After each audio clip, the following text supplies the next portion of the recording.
All right, what's going on, everybody? So we got a huge event this weekend. We got UFC 311. Finally, we got a full card back. Fight night was actually pretty entertaining with a bunch of knockouts.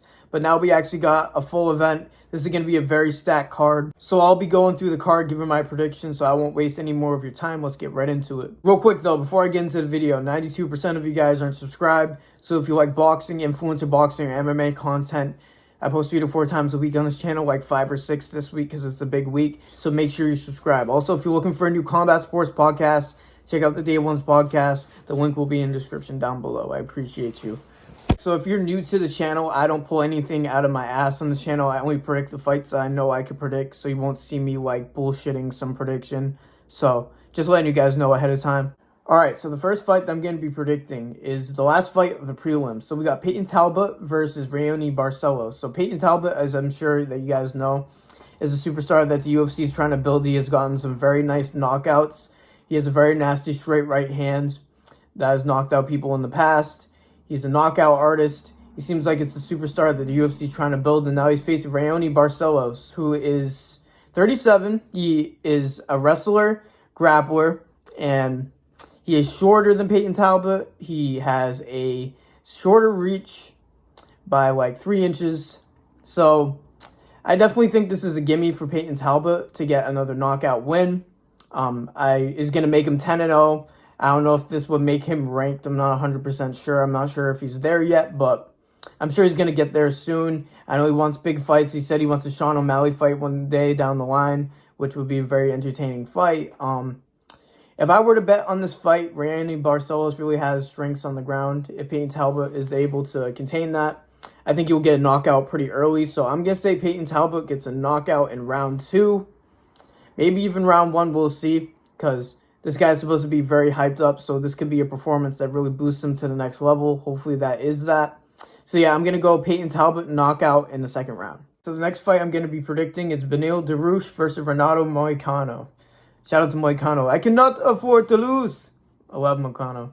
Shout out to him. He makes YouTube videos too. You guys check out his channel. Now, you can look at this matchup and say that Moicano is on a hot streak right now and Dariush is not. But if you look at Dariush's, like, who he lost to, first of all, he hasn't fought since 2023. I didn't know that. So that's definitely a factor too. Moicano's been more active. But he has 2 losses in a row, but it's to Arman and Charles Oliveira. And he beat Gomrot, he beat Ferguson, but, that hasn't aged well. But, it is interesting for sure, because he loses to the best of the best. We don't know how he is against Moicano. Moicano is on fire right now, and he's active. The fact that Dariush hasn't been fighting since 2023 kind of makes me pick this on his own. I'm feeling good about Moicano in this fight. Dariush is more of a striker. Moicano is more jiu-jitsu.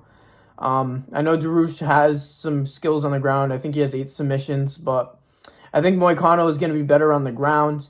I think he's going to take him down probably early, ragdoll him on the ground, and show he is high in this division. Moicano, this is like his last run. He's 35. Dariush is also 35.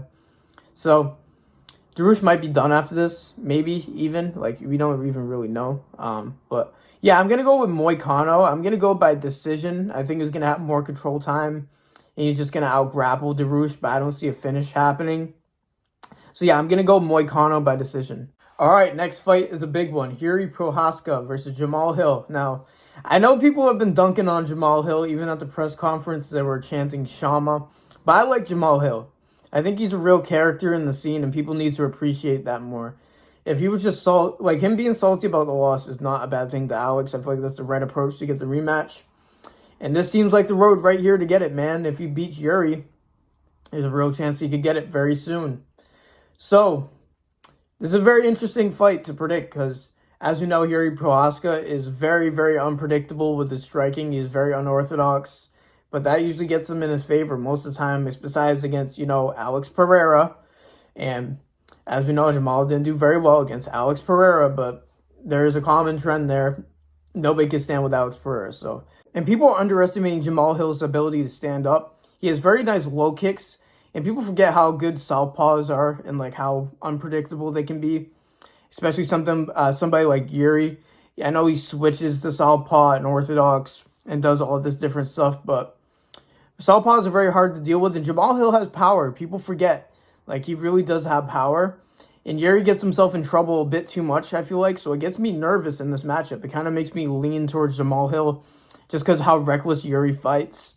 And also, to be completely honest, I would rather Jamal win this fight because what are they going to sell an Alex Pereira versus Yuri Prochazka 3 when he's gotten knocked out twice? No. Like, Jamal Hill's rematch is a lot better for the UFC, so I want Jamal Hill to win, but I'm not going to count out Yuri 100% because, like you said, he's been so unorthodox. He's so creative with his striking, but I think Jamal Hill is going to catch him. And it would be a shame because I like Yuri. I think he's a great person, especially what he did at the press conference, shaving his head for that person that had cancer. I think that was really cool of him, but I am favoring Jamal Hill in this fight. I think that Jamal Hill might even finish Yuri Prochazka. When, though?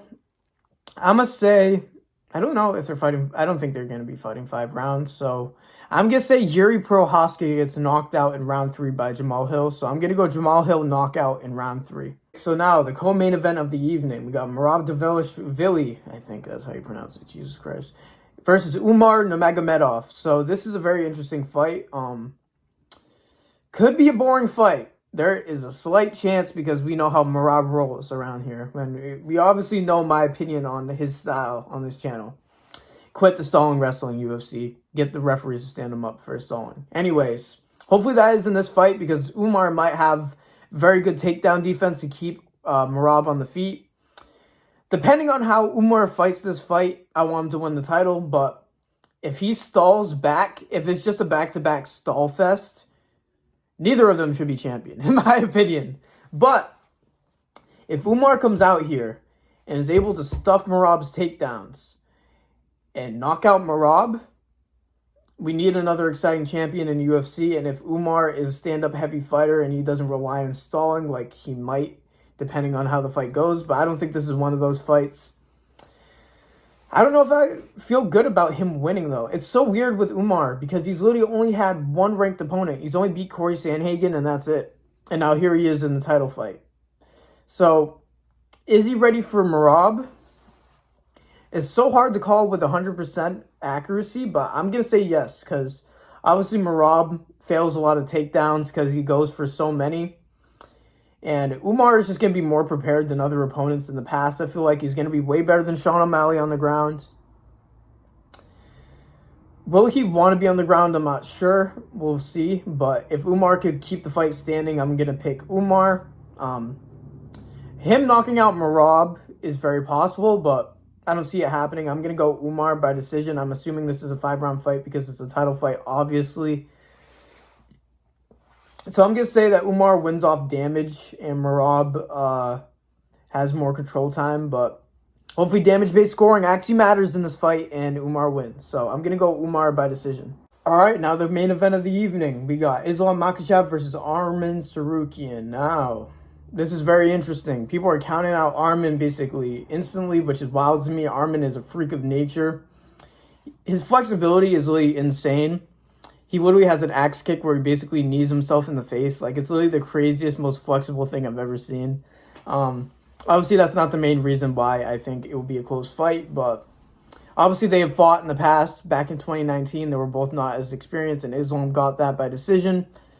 So it's not unreasonable to think that Arman could potentially get this because he probably is the most dangerous thing for Islam in that division. Arman is very balanced. His striking is very good, but as we know, Islam is building a GOAT conversation for himself right now, being one of the most balanced fighters the UFC has ever seen. He doesn't only have good wrestling, he has dominant wrestling, and he doesn't only have good striking, he has dominant striking. So, very, very interesting matchup. Islam isn't like the rest of the Dagestanis where they kind of stall. Islam always goes for the finish. That's why I actually like Islam as a champion. I don't necessarily want him to lose this fight. But I do think people are counting out Arman. Arman's striking is very dangerous. Obviously, so is Islam's, but I think Arman might have the edge in the striking. So I could see Islam potentially going for the ground in this fight, but I don't know, man. Every time I count out Islam striking, like against Volk in the second fight, he really knocked out Volk out cold, dude. Islam is actually badass, so I really can't pick against Islam. Is he going to finish Arman? I'm not sure. I guess he could, but I'm not 100% counting out Arman Tsarukyan, but I'm going to be picking Islam by decision. I think it's going to be a very good fight. I think it's going to be a war. And like I said, it could really go either way. Shouldn't count out Arman. People that are just glazing Islam are annoying. It's a tough fight for Islam. If you're a true fan of Islam, you should be nervous. So, yeah. I just like Makhachev's wrestling more than Tsarukyan. I know there's a video of Tsarukyan grappling with Chimaev, and he did very well. But Islam is a master at this, so it's kind of just hard to pick against Islam if I'm trying to be accurate on this channel. So, yeah, I'm going to go Islam by decision. I'm sure there could be a finish in rounds 3 or 4, but I don't really see it happening because Arman is going to be very tough.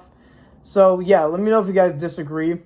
Not a lot of people do, but I'm going to pick Islam by decision. So those are going to be my final picks for UFC 311. Let me know if you agree or disagree down in the comments down below. If you want to see more of my videos, make sure you like the video, subscribe, and turn on notifications. And that's all I got to say, man. Hopefully this event is as hype as it's supposed to be. I really hope so. UFC 310 was a little bit disappointing because of Volkov robbery and all of that.